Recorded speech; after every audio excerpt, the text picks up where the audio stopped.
નમસ્કાર દોસ્તો, સ્વાગત છે આપ સર્વનું તમારી પોતાની YouTube channel ocean coaching classes પર। મિત્રો, ધોરણ 7ની સ્વ અધ્યયન પોથીનો જે ભાગ 2 છે તે આવી ચૂક્યો છે અને આ ભાગ 2 જે છે તે 2025-26ની જે નવી આવૃત્તિ છે એ પ્રમાણે છે। તો આ સ્વ અધ્યયન પોથીમાં આપણે ભાગ 2ની અંદર ધોરણ 7ના હિન્દી વિષયનો જે પાઠ નંબર 4 છે, કથની ઓર કરની, તેનું સંપૂર્ણ સોલ્યુશન આપણે આ વિડીયોની અંદર જોવાના છીએ। મિત્રો, આપણી આ ચેનલ ઉપર ધોરણ 7ની આ જે સ્વ અધ્યયન પોથી છે તે સ્વ અધ્યયન પોથીના દરેક પાઠના સંપૂર્ણ સોલ્યુશનના વિડીયો અને પીડીએફ મુકાઈ ચૂક્યા છે।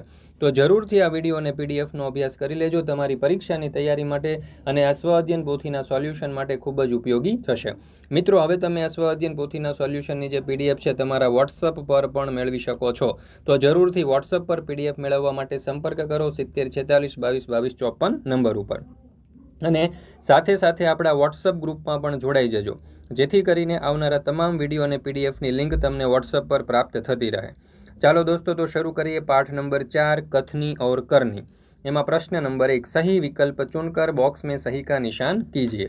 पहलो सवाल, बसों में लिखा होता है, तो जवाब आवशे धूम्रपान करना वर्जित है। बीजो सवाल, मनुष्य स्वयं को समझता है, तो अहींया जवाब आवशे गुणों की खान। त्रीजू, सज्जन शब्द का अर्थ है, तो जवाब आवशे भला आदमी। चौथुं, असमान आचरण करने वाले, तो जवाब आवशे हंसी के पात्र बनते हैं।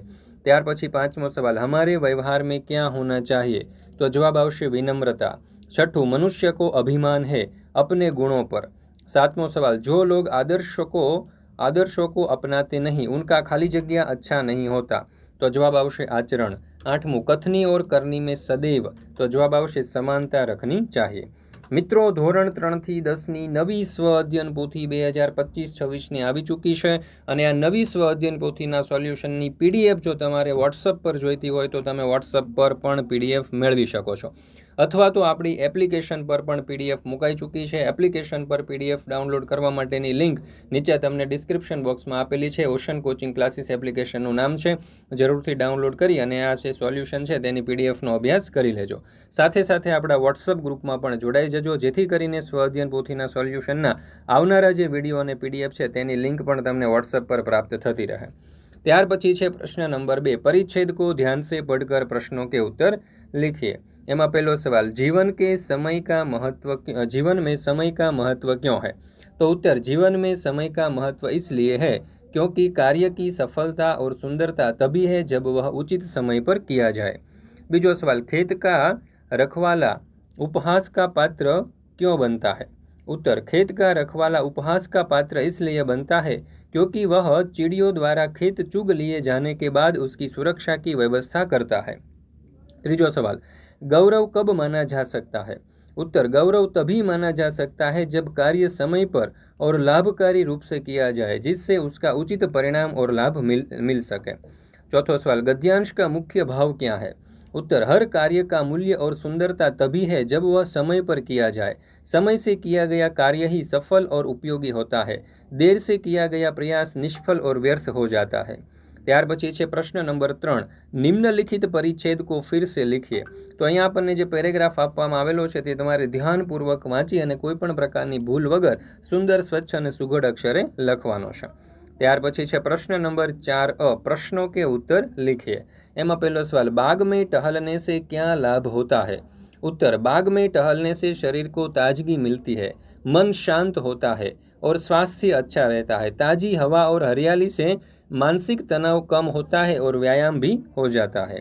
बीजो सवाल, ईश्वर ने मनुष्य को किन गुणों से संवारा है, उत्तर, ईश्वर ने मनुष्य को बुद्धि, विवेक, करुणा, संवेदना और सृजनशीलता जैसे गुणों से संवारा है। त्यार पछी तीजो सवाल, बारिश के मौसम में पौधे लगाने से क्या फायदा होता है, उत्तर, बारिश के मौसम में पौधे लगाने से जड़ें अच्छी तरह जमती है, पौधों को पर्याप्त पानी मिलता है और वे जल्दी बढ़ते हैं। इससे पर्यावरण भी हरा भरा और स्वस्थ रहता है। चौथो सवाल, बिल भरने के लिए कतार में खड़े न रहने वाले सज्जन ने अपने पोते को क्या सिखाया था, उत्तर, बिल भरने के लिए कतार में खड़े न रहने वाले सज्जन ने अपने पोते को सिखाया था कि कोई भी काम कभी गलत ढंग से नहीं करना चाहिए। पांचवा सवाल, मकान मालिक क्यों हंसने लगा, उत्तर, मकान मालिक किराएदार के बेटे से यह सुनकर हंसने लगा कि पिताजी कहते हैं कि वे घर पे नहीं है। छठो सवाल, दुकानदार ने अपने बेटे के प्रति क्या पक्षपात किया, उत्तर, दुकानदार ने ग्राहक को दुकान के सामने स्कूटर खड़ा करने से रोका पर अपने बेटे को नहीं। 7वां सवाल, आप किन किन जगहों पर कतार में खड़े रहते हैं? उत्तर, बैंक या एटीएम, सिनेमाघर, सरकारी कार्यालय, अस्पताल, दुकानों, रेलवे स्टेशन, बस स्टेशन या सुपरमार्केट में खरीदारी करते समय कतार में खड़े रहते हैं। 8वां सवाल, हम हंसी के पात्र कब बनते हैं? उत्तर, कई लोग ऐसे होते हैं जो आदर्श की बातें तो करते हैं पर उन्हें अपनाते नहीं। इस प्रकार का आचरण अच्छा नहीं होता। ऐसा आचरण करने वाले को कभी सम्मान नहीं मिलता, वे हंसी के पात्र बनते हैं। ત્યાર પછી છે પ્રશ્ન નંબર 5। नीचे दिए गए विराम चिन्हों का उपयोग इकाई से जिस वाक्य में हुआ हो ऐसे वाक्य ढूंढ कर लिखिए। पूर्ण विराम, तो यहाँ आवशे फूल सबको अच्छे लगते हैं। अल्प विराम, एक दिन की बात है, वे जल बिजली के बिल जमा कराने गए। योजक चिन्ह, तो मोहल्ले के लोग सुबह शाम पार्क में टहलने लगे। चौथो अवतरण चिन्ह, तो बसों में लिखा होता है धूम्रपान करना निषेध है। प्रश्न सूचक चिन्ह, तुम कहाँ जाओगे? ત્યાર પછી છે પ્રશ્ન નંબર 5। नीचे दिए गए वाक्यों में सही स्थान पर उचित विराम चिन्ह लगाकर वाक्य फिर से लिखिए। पहलो सवाल, मोहन ने बच्चों के लिए सेब, केले, आम, अमरूद आदि खरीदे। तो जवाब आवशे मोहन ने बच्चों के लिए सेब, केले, आम और अमरूद आदि खरीदे। अहींया अल्प विराम आवशे। ત્યાર પછી બીજું, मैना प्रतिदिन विद्यालय जाती है। अहींया एकदम परफेक्ट वाक्य छे એટલે કોઈ સુધારો થશે નહીં। पृथ्वीराज ने कहा मैं तुम्हारी रक्षा करूंगा। तो कहा પછી अल्प विराम અને मैं तुम्हारी रक्षा करूंगा अवतरण चिन्हમાં આવશે। खूब परिश्रम करो, परीक्षा सिर पर आ गई। तो खूब परिश्रम करो પછી अल्प विराम। राधा कृष्ण नाच रहे हैं। तो राधा कृष्ण जे छे तेમાં આપણે જોશું તો યોજક ચિહ્ન આવશે। છઠ્ઠું, क्या तुमने अपना गृह कार्य पूरा कर लिया? છેલ્લે પ્રશ્ન चिन्ह આવશે। ત્યાર પછી છે પ્રશ્ન નંબર 6। शब्दों को उचित क्रम में रखकर अर्थपूर्ण वाक्य लिखिए। पहलू, मुझे अच्छा लगता है भीगना वर्षा में। तो आ वाक्य आ प्रमाणे बनसे। जो मुझे वर्षा में भीगना अच्छा लगता है। बीजू, हौसलों से उड़ान नहीं होता, पंख से कुछ होती है। तो आ वाक्य बनशे पंख से कुछ नहीं होता, उड़ान हौसलों से होती है। त्रीजू, चिराग का परिश्रम सफलता से जलता है। तो परिश्रम से सफलता का चिराग जलता है। सर्वश्रेष्ठ शिक्षक जगत ही अनुभव में है। तो अहींया वाक्य बनशे अनुभव ही जगत में सर्वश्रेष्ठ शिक्षक है। ત્યાર પછી છે પ્રશ્ન નંબર 7। पुस्तकालय का उपयोग करके कहावतों का अर्थ लिखिए। तो पहली कहावत है छोटा मुंह बड़ी बात। तो वाक्य बनशे अपनी हैसियत से बढ़कर बात करना या डींगे मारना। बीजू, एक पंथ दो काज। तो अहींया कहावतनो अर्थ थशे एक ही प्रयास से दो काम पूरे करना या दो उद्देश्यों को एक साथ साधना। त्रीजू छे साँच को आँच नहीं, यानी कि सच्चे व्यक्ति को कोई नुकसान नहीं पहुंचा सकता, सच्चाई हमेशा बेदाग रहती है। खुदा पहाड़ निकला चूहिया। तो यहाँ अर्थ थशे बहुत अधिक मेहनत करने पर भी परिणाम नगण्य या बहुत कम मिलना। पांचमું છે मान न मान मैं तेरा मेहमान। तो वाक्य आवशे बिना बुलाए या जबरदस्ती किसी के यहाँ मेहमान बन जाना। 1200 गहरा, यानी कि किसी बात या व्यक्ति का रहस्यमय या बहुत गहरा होना जिसे समझना मुश्किल हो। जैसा बोओगे वैसा काटोगे। तो जैसा कर्म करोगे वैसा ही फल मिलेगा। ત્યાર પછી છે પ્રશ્न नंबर 8। संज्ञाओं को जातिवाचक, भाववाचक और समूहवाचक में वर्गीकरण कीजिए। तो અહીંયા તમે જોઈ શકો છો કેટલીક સંજ્ઞાઓ આપણને આપેલી છે। તો એમાં જાતિવાચક સંજ્ઞાઓમાં આવશે નદી, બાજાર, મનુષ્ય અને ખિડકી। ભાવવાચક સંજ્ઞામાં આવશે બચપન, સુંદરતા, લંબાઈ અને મીઠાશ। સમૂહવાચક સંજ્ઞામાં આવશે ભીડ, સેના, ગુચ્છા અને ઝુંડ। ત્યાર પછી છે પ્રશ્ન નંબર 8 બ। रेखांकित संज्ञा के प्रकार लिखिए। फूलों का गुलदस्ता सुंदर है। तो यहाँ गुलदस्ता ए समूहवाचक संज्ञा थशे। पुस्तक में हमें ज्ञान मिलता है। तो पुस्तक ए जातिवाचक संज्ञा थशे। परिश्रम सफलता की कुंजी है। तो सफलता ए भाववाचक संज्ञा थशे। जानवर जंगल में रहते हैं। तो जानवर ए जातिवाचक संज्ञा थशे। यश बुद्धिमानी से जवाब देता है। तो बुद्धिमानी ए भाववाचक संज्ञा थशे। सारे जन समूहों में खुशी की लहर दौड़ पड़ी। तो जन समूह ए समूहवाचक संज्ञा थशे। ત્યાર પછી છે પ્રશ્न नंबर 9। कहावतों के अर्थ के उचित विकल्प चुनकर बॉक्स में सही का निशान कीजिए। गुरु गुड़ चेला चीनी। तो અહીંયા જવાબ આવશે गुरु की योग्यता चेले से बढ़ जाना। सॉरी मित्रों, અહીંયા જવાબ એ નહીં આવે, પણ જવાબ આવશે चेले की योग्यता गुरु से बढ़ जाना। એટલે કે ત્રીજા નંબરનો જે વિકલ્પ છે તે અહીંયા સાચો જવાબ આવશે, ખાસ યાદ રાખજો। બીજું, જાન है तो जहान है। तो અહીંયા જવાબ આવશે जान बचाना प्रथम कर्तव्य है। ત્રીજું, चिराग तले अंधेरा। तो અહીંયા જવાબ આવશે गुणी के घर अवगुण।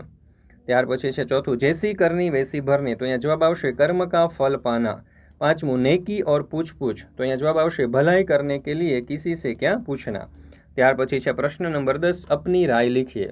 एमां पहेलुं छे कि दुकानदार की जगह आप होते तो अपने बेटे को स्कूटर पार्क करने देते क्यों? तो જોઈએ उत्तर, यदि मैं दुकानदार की जगह होता तो अपने बेटे को स्कूटर पार्क करने देता, बेशर्त वह सही जगह पर और व्यवस्थित तरीके से पार्क करे, ताकि ग्राहकों या अन्य लोगों को कोई असुविधा न हो। यदि पार्किंग से किसी को असुविधा होती तो मैं उसे मना करता, क्योंकि व्यवसाय में ग्राहकों की सुविधा सर्वोपरि है। त्यार पछी छे बीजू, आपके पिताजी झूठा बहाना बनाने को कहे तो आप क्या करेंगे, क्यों? उत्तर, यदि मेरे पिताजी झूठा बहाना बनाने को कहे तो मैं उन्हें विनम्रतापूर्वक मना करूंगा और उन्हें सत्य बोलने के लिए प्रेरित करूंगा।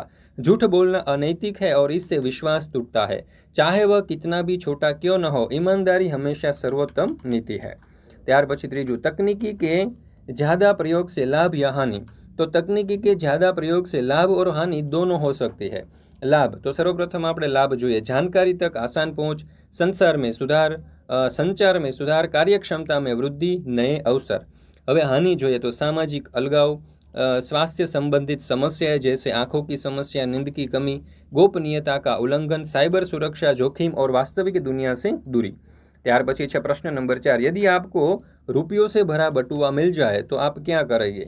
उत्तर, यदि मुझे रुपयों से भरा बटुआ मिल जाए तो मैं सबसे पहले उसके मालिक का पता लगाने की कोशिश करूंगा। मैं बटुए में कोई पहचान पत्र या संपर्क जानकारी ढूंढूंगा। यदि मालिक का पता न चले तो मैं उसे पुलिस स्टेशन या किसी विश्वसनीय प्राधिकारी को सौंप दूंगा, ताकि वह उसके असली मालिक तक पहुंच सके। ईमानदारी से लौटाना ही सही कार्य है। ત્યાર પછી છે તમારા માટે ખાસ મહત્વની જાણકારી કે ધોરણ 3 થી 12ની કોઈ પણ પ્રકારની પીડીએફ અને પીપીટી જો તમારે જોઈતી હોય, જેમ કે હાલમાં તમે જે સ્વ અધ્યયન પોથીનો અભ્યાસ કરી રહ્યા છો તે સ્વ અધ્યયન પોથીની પીડીએફ, સમજૂતી પ્લસ સ્વાધ્યાયના સોલ્યુશન, ગાલા સ્વાધ્યાય પોથીના સોલ્યુશન, પ્રોજેક્ટ પ્રવૃત્તિ બુક, પ્રયોગ પોથી, ભૂગોળ પોથી, અંગ્રેજી ગ્રામર, યુનિટ ટેસ્ટ, આઈએમપી પ્રશ્નો, અસાઇનમેન્ટ કે કોઈ પણ પ્રકારના સોલ્યુશનની પીડીએફ તમે વોટ્સઅપ પર મેળવી શકો છો। તો વોટ્સઅપ પર પીડીએફ અને પીપીટી મેળવવા માટે તમે 7046222254 આ નંબર ઉપર કોન્ટેક્ટ કરી સંપર્ક કરી શકો છો, અથવા તો આપણી એપ્લિકેશનનું નામ છે ઓશન કોચિંગ ક્લાસીસ। આ એપ્લિકેશન ડાઉનલોડ કરી અને અહીંયાથી પણ તમે આ સોલ્યુશનની પીડીએફ અથવા તો પીપીટી મેળવી શકો છો। તો આજે જ આપણી application ocean coaching classes download કરી લેજો અને આ જે સ્વાધ્યાયન પોથીના સોલ્યુશન છે તેની પીડીએફ અને પીપીટી મેળવી લેજો। સાથે સાથે આપણા વોટ્સઅપ ગ્રુપમાં પણ જોડાઈ જજો, જેથી કરીને આવનારા તમામ સ્વ અધ્યયન પોથીના સોલ્યુશનના જે વિડીયો અને પીડીએફ છે તેની લિંક તમને વોટ્સઅપ પર પ્રાપ્ત થતી રહે। प्रश्न नंबर 11, कौन किसे कहता है, लिखिए। पहलू, पूजा के लिए फूल तोड़ रहा हो, तो जवाब आवश्यक यह वाक्य तख्ती लगाने वाला सज्जन लोगों से कहता है। बीजू, भाई साहब बस में सिगरेट पीना मना है, तो यह वाक्य यह एक यात्री बस कंडक्टर और ड्राइवर से कहता है। तीजू, तुम्हारे पिताजी से कहो कि मैं दुकान का किराया लेने आया हूँ, तो यह वाक्य मकान मालिक बच्चे से कहता है। चौथू, वह तो मेरा बेटा है, तो यह वाक्य दुकानदार सज्जन से कहता है। दादाजी लाइन में लगे ना, तो यह वाक्य पोता दादाजी से कहता है। मित्रों, अहींया આપણે આ જે સ્વ અધ્યયન પોથી છે હિન્દી વિષયની તેનો આ જે પાઠ નંબર છે તે અહીંયા પૂર્ણ કરીએ છીએ। ફરી મળીશું મિત્રો આપણે ધોરણ 7ના હિન્દી વિષયની સ્વ અધ્યયન પોથીના એક નવા પાઠના સંપૂર્ણ સોલ્યુશન સાથે। મિત્રો, આ વિડીયો તમને પસંદ આવ્યો હોય તો લાઇક કરવાનું, તમારા મિત્રો સાથે શેર કરવાનું અને સરસ મજાની કોમેન્ટ આપવાનું ભૂલશો નહીં।